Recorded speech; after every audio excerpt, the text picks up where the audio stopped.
Following genetic tests confirming that a skeleton found beneath a car park in Leicester was indeed that of Richard III, the last King of England to die in battle, a bust reconstruction has been released of what the king would have looked like.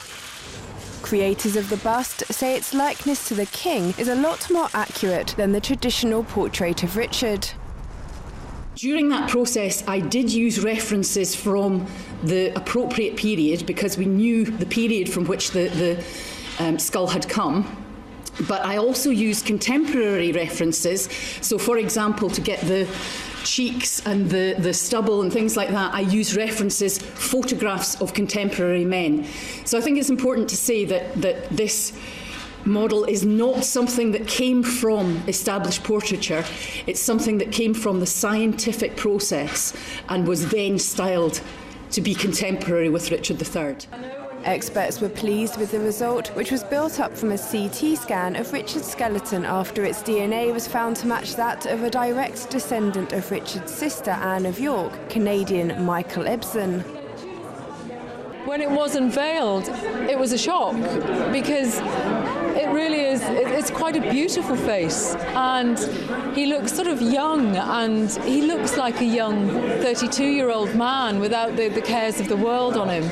And I think standing in front of him, it felt like I could have a conversation with him.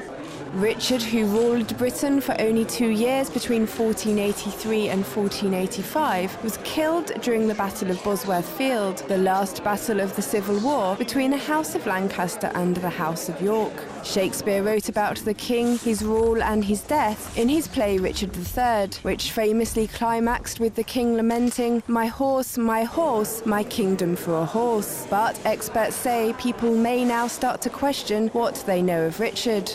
People are questioning now what the Tudors wrote about, what Shakespeare wrote about, and I think they're asking themselves now the big questions. Was this guy really, this murderous tyrant, child killer, ruthless? It just doesn't stack up, and I think people are really twigging that now. So I think it's going to be very exciting in terms of Richard as we move to his reburial.